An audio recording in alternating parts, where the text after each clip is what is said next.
Welcome to International Delhi Public School, Cherkupalli, a beacon of innovative and excellence-driven education.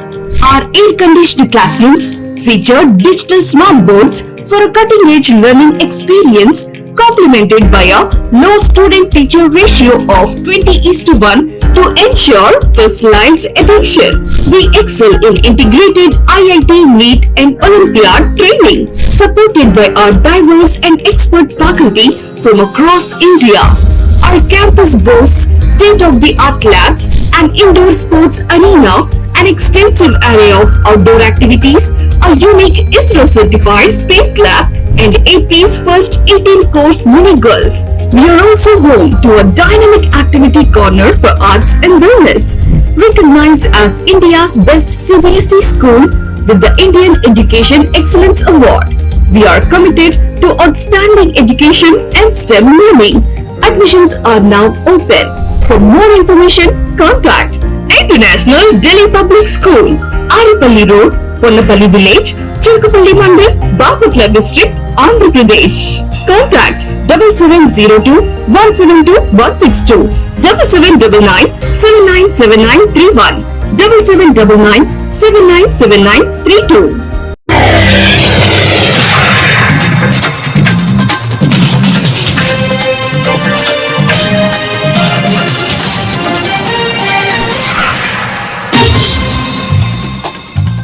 నమస్కారం. City news తెలుగుకి స్వాగతం. జిల్లాలో ప్రజా సమస్యల్ని పరిష్కరించడానికి ప్రత్యేక శ్రద్ధతో పనిచేయాలని బాపట్ల జిల్లా కలెక్టర్ జె వెంకట మురళి అధికారులను ఆదేశించారు. సోమవారం స్థానిక కలెక్టరేట్ లో ప్రజా సమస్యల పరిష్కార వేదిక కార్యక్రమాన్ని జిల్లా కలెక్టర్ నిర్వహించారు. ఈ సందర్భంగా జిల్లా కలెక్టర్ మీడియాతో మాట్లాడారు.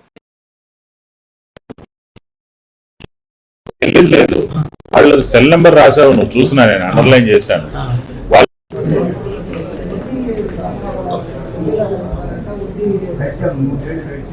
ఏడీ సర్వే చూడు, మాట్లాడే ఆయనతో నాకు వచ్చి ఎక్స్ప్లెయిన్ చేయండి.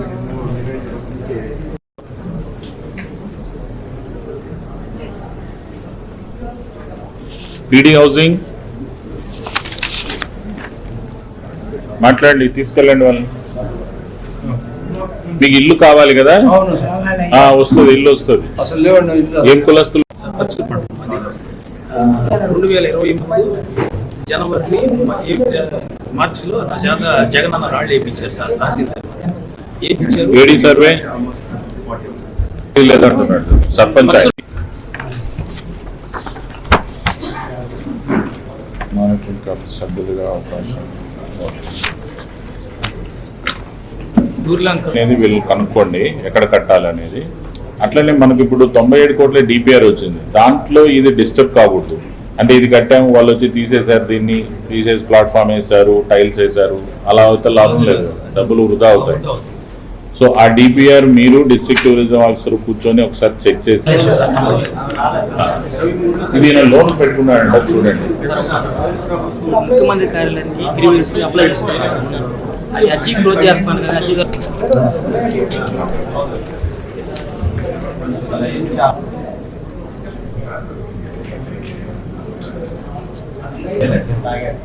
అక్కడ ఎవరు హెడెడ్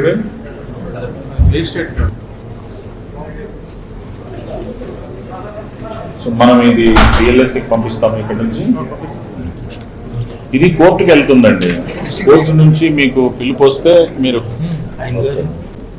బాపట్ల జిల్లా చీరాల మొబైల్ అసోసియేషన్ ఆధ్వర్యంలో జమ్మూ కాశ్మీర్లోని పహల్గామ్లో విహారయాత్రకు వెళ్లిన యాత్రికులపై ఉగ్రవాదులు దాడులకు పాల్పడి 28 మందిని ఊచకోత కోయటం దారుణమైన విషయమని, ఈ సంఘటనను తీవ్రంగా ఖండిస్తున్నామని, దాడులకు పాల్పడిన వారిని కఠినంగా శిక్షించాలని కోరుతున్నామని మొబైల్ అసోసియేషన్ ప్రతినిధులు తెలిపారు.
షర్ట్ వేసుకొని ఈరోజు చీరాల మొబైల్స్ అసోసియేషన్ తరఫున భారతదేశంలో అంతర్భాగమైనటువంటి కాశ్మీర్లోని పెహల్గాంలో పర్యాటకుల మీద అత్యంత భాషావికంగా దాడి జరిగినటువంటి తీవ్రవాదాన్ని ఖండిస్తూ అసురులైనటువంటి వారి కుటుంబాలకు అండగా నిలబడుతూ సానుభూతి తెలుపుతూ అలాగే మన భారతదేశంలోని భద్రతా దళాలకు మేమున్నామనేటువంటి స్ఫూర్తినిస్తూ చీరాల మొబైల్స్ అసోసియేషన్ తరఫున ఈరోజు క్యాండిల్ ర్యాలీ చేస్తున్నాము. దీనికి అందరూ కూడా సహకరించి వారి కుటుంబాలకు సానుభూతి తెలిసి మన పహల్గాంలో జరిగిన భారతీయుల మీద దాడికి నిరసిస్తూ వాళ్ళ క్యాండిల్ మార్చడం జరుగుతుంది. ఇంత క్రూరంగా చేసి వాళ్ళని శిక్షించాలని కోరుతూ ప్రభుత్వాన్ని కోరడం జరుగుతుంది. ఆ సందర్భంగా ఇప్పుడు క్యాండిల్ మార్చ్ చేయడం జరుగుతుంది. బాపట్ల జిల్లా చీరాల గోలి సదాశివుడు కళ్యాణ మండపంలో 2వ తేదీన అమరావతి రాజధాని పునర్నిర్మాణ శంకుస్థాపన కార్యక్రమానికి ప్రధానమంత్రి నరేంద్ర మోదీ రాష్ట్రానికి వస్తున్న సందర్భంగా గూడూరు శాసనసభ్యులు పాసం సునీల్ కుమార్ కూటమి నాయకులు కార్యకర్తలు అభిమానులతో సమీక్ష సమావేశం నిర్వహించారు. ఈ సందర్భంగా ఆయన మీడియాతో మాట్లాడారు.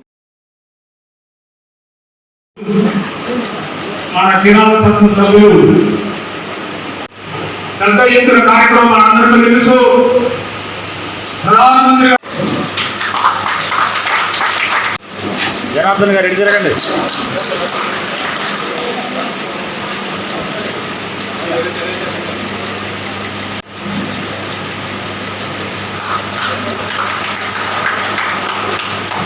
వచ్చామని చెప్పి మీకు తెలియజేస్తున్నాం. అలాగే మండల వారీగా ఎవరెవరు అవసరమైతే పార్టీ ఆఫీస్ నుంచి కూడా మీతో మానిటరింగ్ చేస్తారు. నాయకులందరూ పేర్లు కూడా ఇస్తారు.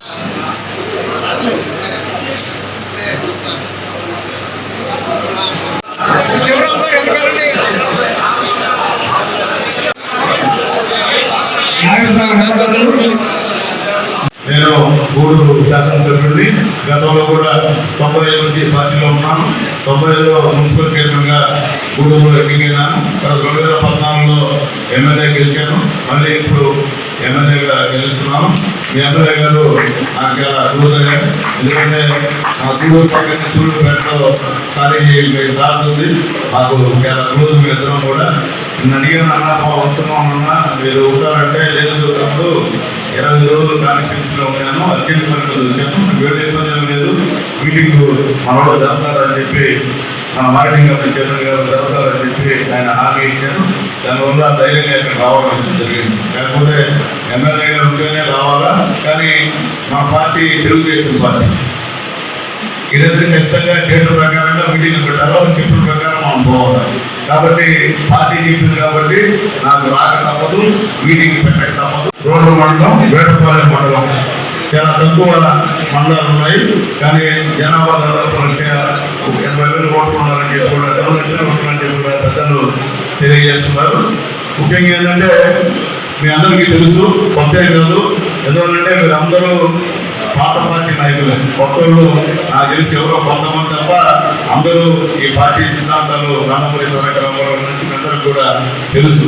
జన సమీకరణ అంటే ఏ పార్టీ కూడా ఈ భారతదేశంలో తెలుగుదేశం పార్టీ చేసినట్టు చేయలేదు. అది మాకే ఈ పార్టీకే తప్ప లేదు. ఈరోజు ఇంకా కూడా అతను బలం జనసేన బీజేపీ. కాబట్టి ఇంకా సభ్యులలో నేను చెప్పాల్సిన అవసరం లేదు మీకు అని చెప్పి నేను తెలియజేస్తున్నా. కాబట్టి రేపు 2వ తేదీ మధ్యాహ్నం 4 నుంచి 5 గంటల వరకు సభ జరుగుతుంది. మోడీ గారు 3 గంటల విమానాశ్రయానికి వస్తారు. మనం already Chirala municipal commissioner Syed Abdul Rashid ని నవ్యాంధ్ర వికలాంగుల హక్కుల సేవా సమితి రాష్ట్ర అధ్యక్షులు షేక్ కాళేష కలిసి వినతి పత్రం అందజేయడం జరిగింది. నూతనంగా నిర్మించిన కాంప్లెక్స్ నందు దివ్యాంగులకి 5% మరియు అద్దెలో 50 రాయితీతో మున్సిపల్ షాపింగ్ కాంప్లెక్స్ లో రూములని కేటాయిస్తామని తెలపడం జరిగింది. నెంబర్ 63 ప్రకారం 1996లోనే ప్రభుత్వం జీవోను విడుదల చేస్తే ఇప్పటి వరకు అమలు పరచకపోగా ఇప్పుడు కొత్తగా కట్టే షాపింగ్ కాంప్లెక్స్ లో షాపులు ఇస్తామని చెప్పడం దివ్యాంగుల హక్కుల చట్టం 2016 ప్రకారం దివ్యాంగుల హక్కుల ఉల్లంఘనే అని వెంటనే దీని మీద స్పందించి అర్హులైన దివ్యాంగులకి షాపుల్ని కేటాయించవలసిందిగా కోరటం జరిగింది. ఈ కార్యక్రమంలో మొగల్ సాలేహా, వెంకటేశ్వర్లు, కుమార్ తదితరులు పాల్గొన్నారు. కొంచెం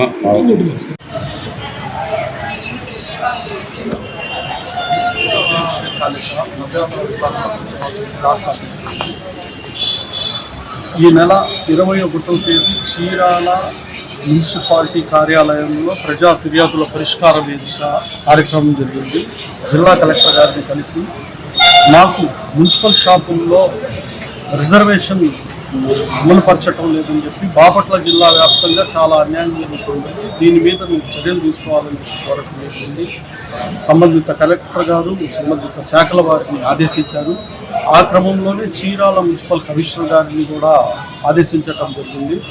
చీరాల మున్సిపల్ కమిషనర్ గారు 16వ తేదీ నాకు ఒక ఎండార్స్మెంట్ కాపీని పంపించడం జరిగింది. దాని మీద ఈరోజు వచ్చి మున్సిపల్ కమిషనర్ గారిని కలవటం జరిగింది. ఈ క్రమంలో మాకు 1996లో GOMS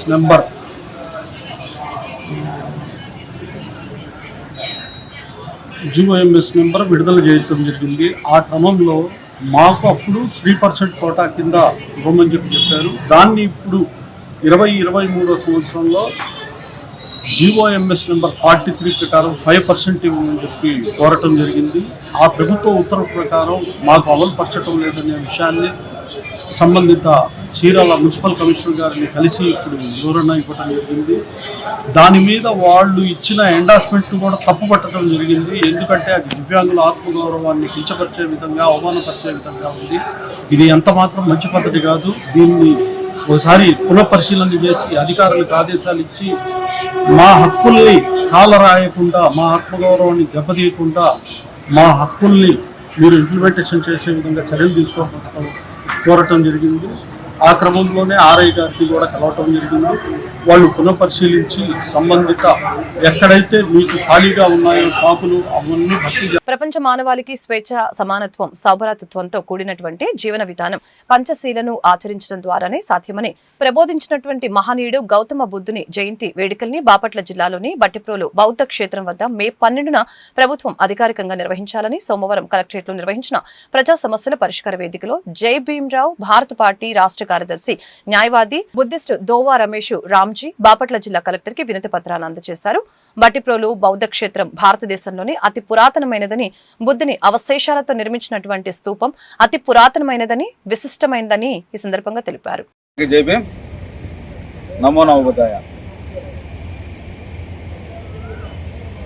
భారతదేశ మానవాళికి స్వేచ్ఛ, సమానత్వం, సౌభ్రత్వంతో కూడినటువంటి జీవన విధానం పంచశీలను అనుసరించడం ద్వారా సాధ్యమని చెప్పేసి ప్రబోధించినటువంటి మహనీయుడు గౌతమ బుద్ధుడి యొక్క జయంతి వేడుకలను మే 12వ తారీఖున బాపట్ల జిల్లా బట్టిప్రోలు బౌద్ధ క్షేత్రం వద్ద ప్రభుత్వం అధికారికంగా నిర్వహించాలని ఈరోజు బాపట్ల జిల్లా కలెక్టర్ గారికి స్పందన కార్యక్రమంలో జై భీమ్రావ్ భారత్ పార్టీ తరఫున ఒక వినతి పత్రాన్ని సమర్పించడం జరిగింది.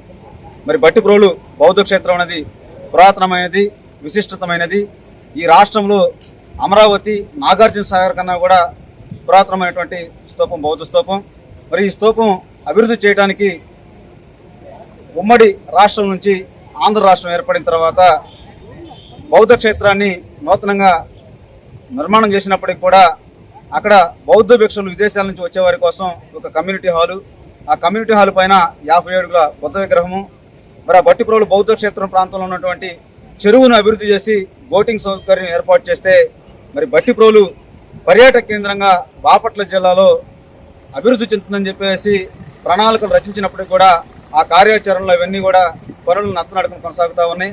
అవి అసంపూర్తిగా కమ్యూనిటీ హాలు నిర్మాణం జరగకుండా నిలిచిపోయింది. కాబట్టి వీటన్నిటిని కూడా ప్రభుత్వం నిధులు కేటాయించి వాటిని అభివృద్ధి చేయాలని చెప్పేసి బట్టిప్రోలు బౌద్ధ క్షేత్రంగా పర్యాటక కేంద్రంగా అభివృద్ధి చేసే విధంగా ప్రణాళికలను రూపొందించాలని చెప్పేసి, అదేవిధంగా మరి ముఖ్యంగా మే 12వ తారీఖు బుద్ధ జయంతి వేడుకల్ని అక్కడ ప్రభుత్వం అధికారికంగా నిర్వహించి బౌద్ధ సంఘాలను, అంబేద్కరిస్టులను, దళిత సంఘాలను అందరినీ కూడా ఆహ్వానించి పెద్ద ఎత్తున మహోత్సవం నిర్వహించాలని చెప్పేసి మేము కోరడం జరిగింది.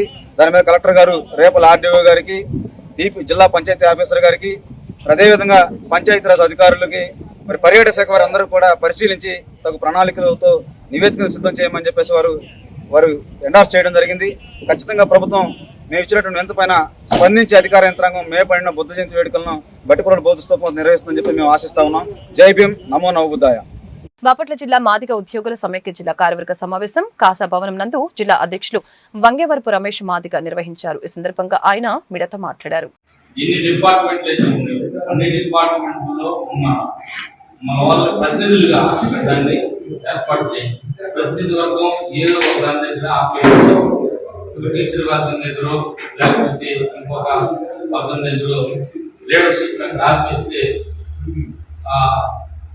అది బాగుంటుందని నా అభిప్రాయం. ప్రతి సచివాలయ డిపార్ట్మెంట్కి అక్కడ ప్రతినిధులు పెట్టండి, హెల్త్ డిపార్ట్మెంట్కి అక్కడ ప్రతినిధులు పెట్టండి, ఆశా వర్గాలకి అక్కడ ప్రతినిధులు పెట్టండి, తర్వాత ఈ అంగన్వాడీకి అక్కడ ప్రతినిధులు పెట్టండి, రెవెన్యూ వాళ్ళకి ప్రతినిధులు. ఈ ప్రతినిధులను క్రోడీకరించుకోవడం మనం చేసే పని. దానికి బాగుంటుంది. వాళ్ళ నాయకత్వాలు కూడా దొరుకుతుంది. వాళ్ళకి వివిధమైన సమస్యలు ఉంటాయి. ఎంత కోఆర్డినేషన్ లో ముందుకు వెళ్ళాలనేటువంటి భావన నాకైతే గురించి ఆ విధంగా ఈ జిల్లాను కూడా ఉన్నదాన్ని తెలియజేస్తూ, ఇకపోతే ఈ జిల్లాలో ఈ కార్యక్రమం అనంతరం చిన్న వ్యవధి తీసుకుని ప్రతి నియోజకవర్గ సమావేశాన్ని ఆ అక్టోబర్ వచ్చిన తర్వాత ప్రతి నియోజకవర్గ సమావేశాన్ని ఏర్పాటు చేసుకోవడం, అదే రోజు క్యాంపెయిన్ కూడా పెట్టుకొని అక్కడ ఉన్నటువంటి లిస్టౌట్లు చేసుకొని అక్కడ బిజినెస్ మ్యాన్లు ఉన్నారా, లేకపోతే వ్యాపారవేత్తలు, లేకపోతే ఇంకా లేకపోతే ఆర్థికంగా స్థిరపడినటువంటి వాళ్ళందరూ ఎవరైతే ఉన్నారో మన ఉద్యోగస్తులు, మన వాళ్ళు యోగాల వారిని మనం ముందుగా భిక్షాన్ని ఒక లిస్టౌట్ చేసి ఏబిసిడి వర్గీకరణ సాధించి మొదటి తర ఫలితాలు మనకు అందిస్తున్నారు. వాళ్ళ బిడ్డలకు కాదు, ఉద్యోగులుగా స్టాండ్ అయినటువంటి మన బిడ్డలకు అందిస్తున్నారు వాళ్ళు. దాన్ని మనం గుర్తించుకోగలిగితే ఈ జాతిలో మనం పెద్దవాళ్ళుగా గౌరవ మర్యాదలు పొంది మనం ఎవరో సాధిస్తే మనం అనుభవిస్తూ కులంలో ఉండి కుల భాగస్వాములు కాలేకపోతే ఈ కులంలో మనం ఉన్న ఒకటే లేకపోయినా ఒకటనేది నా ఫీలింగ్. మిగతా ఆర్గనైజేషన్స్ కులాలు బాగా ఆర్గనైజ్ అవుతున్నాయి. ఎందుకో దురదృష్టం ఏంటంటే మన కులం తప్ప, మన కులంలో ఉన్నటువంటి ఎంప్లాయ్మెంట్ తప్ప మిగతా కులాలలో ఉన్నటువంటి ఉద్యోగస్తులందరూ ఆర్గనైజ్ అవుతున్నారు. బలమైనటువంటి ఆర్గనైజేషన్ ఉద్యోగం సంపాదించి ఎంఈఎఫ్ లో కూడా కీలక బాధ్యత రాష్ట్ర అధ్యక్షులుగా ఉన్నటువంటి అన్న దేవరపల్లి భిక్షామాది గారికి, ఎంఈఎఫ్ జిల్లా ఉపాధ్యక్షుడు అన్న కిరణాథ్ గారికి, ప్రజలుగా ఉన్నటువంటి అన్న జయకుమార్ గారికి, ఎంఆర్ఎస్ జిల్లా అధ్యక్షుడు గురు వందన గారికి, మన నగరం నుంచి వచ్చినటువంటి ఎంఈఎఫ్ నాయకులకు, మార్పుల మండలం నుంచి మన అన్న రాజపాల్ గారికి, వీరశేఖర్ గారికి, మన టౌన్ అధ్యక్షులైనటువంటి తాళూరు రాజేష్ గారికి అందరూ కూడా. గత కొన్ని రోజుల క్రితం రాష్ట్ర ప్రభుత్వం ప్రజల కోసం ఆర్థిక సహాయం చేయడానికి లోన్ల అప్లికేషన్లు పెట్టుకోమని ప్రకటన చేసి ఉన్నారని బాబుపురి దివ్యాంగుల సేవా సమితి రాష్ట్ర అధ్యక్షులు మరియు జనసేన పార్టీ దివ్యాంగుల జన సైనికుడు గోగన ఆదిశేషు తెలిపారు. కర్లపాలెం మండలంలోని దివ్యాంగులు లోన్ల కోసం అప్లికేషన్లు పెట్టుకున్న ప్రతి ఒక్క కార్పొరేషన్ లో కూడా దివ్యాంగులకి 2016 హక్కుల చట్టం ప్రకారం 100%, 5% రిజర్వేషన్ లో లోన్లు ఇప్పించాలని తెలియచేయటమైంది. కర్లపాలెం మండలం పరిధిలోని దివ్యాంగులకు ఉపకరణాలు అందించాలని కర్లపాలెం ఎండిఓ తెలియచేయటమైంది. అంతకుముందు ఏంటంటే వికలాంగుల ఆఫీస్ నుంచే పెట్టేవాడు. ఇప్పుడు కూడా ప్రతి కార్పొరేషన్లో కూడా వికలాంగులు 100కి 5 కాడికి ఇవ్వాలని చెప్పి సర్క్యులేషన్ పంపిస్తే దాని మీద మీరేమన్నా మండలంలో తెలియజేశారు అంటే పంపించాను బీసీ కార్పొరేషన్ పంపించాను. మా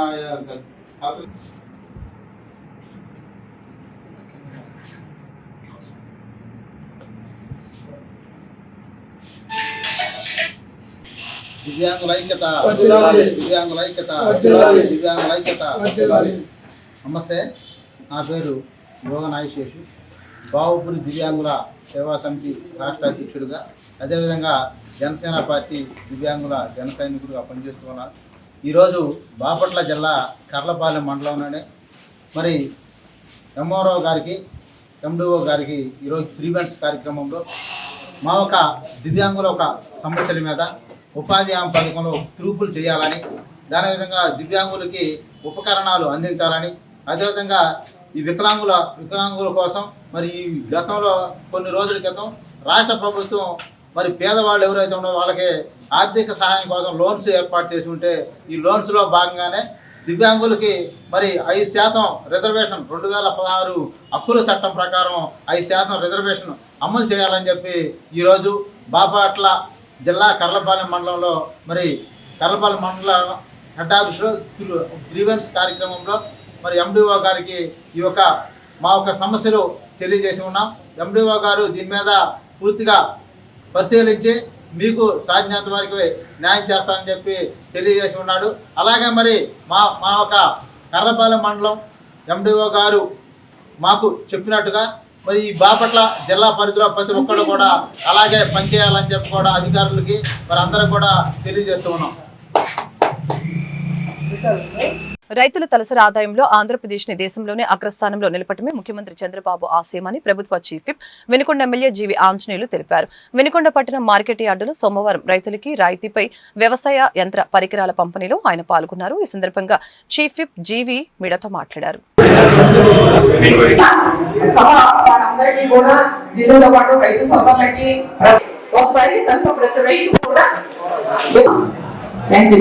కొంతమందికి అయితే దాదాపు 50 కూడా వచ్చినాయి.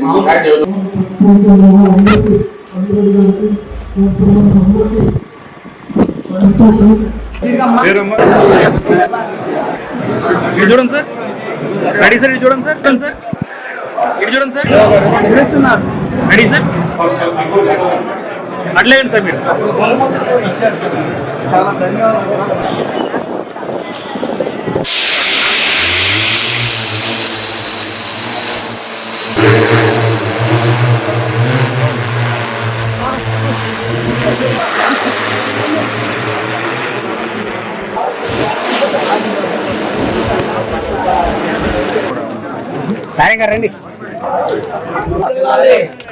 రైతాంగాన్ని ఆర్థిక ప్రగతిలో ముందుకు తీసుకెళ్ళడానికి ఒక ప్రణాళిక చేపట్టాం. ముఖ్యమంత్రి చంద్రబాబు నాయుడు గారు, అలాగే వ్యవసాయ శాఖ మంత్రి అచ్చెన్నాయుడు గారు ఈరోజు వ్యవసాయాన్ని లాభసాటిగా ముందుకు తీసుకెళ్ళడానికి మెకనైజేషన్ ముందుకు తీసుకెళ్తా ఉన్నారు. 417 కోట్ల రూపాయలతో వేలాది మందికి సబ్సిడీలో వ్యవసాయ పరికరాలు ఇవ్వడం ఎంతో అభినందనీయం. ఈరోజు తెలుగుదేశం ప్రభుత్వం వ్యవసాయ పరికరాలని రైతాంగానికి ఉపయోగపడే వాటిని సబ్సిడీలో ఇస్తా ఉంది.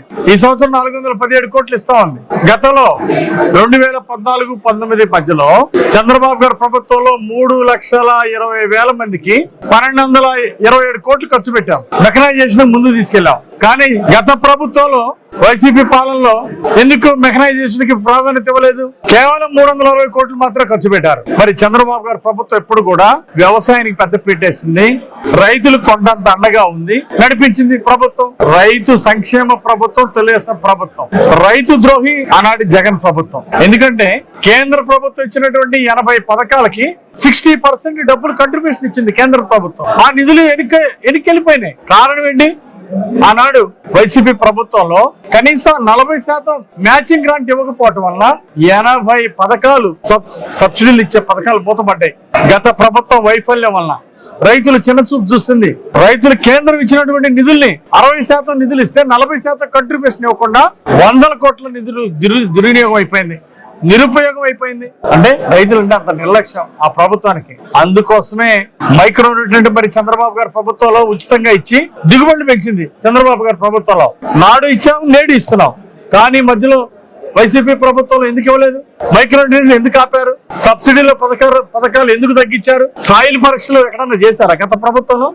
ఎందుకు చేయలేదు?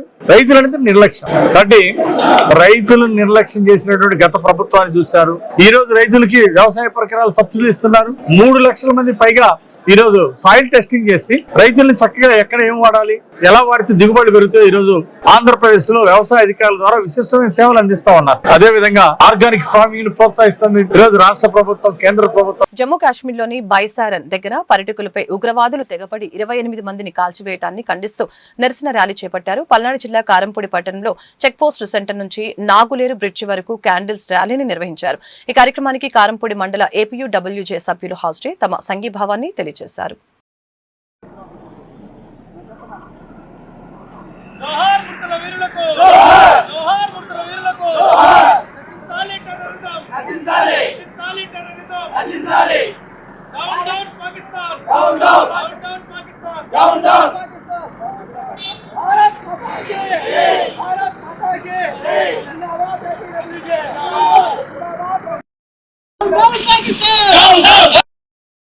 జమ్మూ కాశ్మీర్లో పర్యటనకు వెళ్ళిన ప్రయాణికులని ఉగ్రవాదులు అతి దారుణంగా 26 మందిని కాల్చి చంపారు.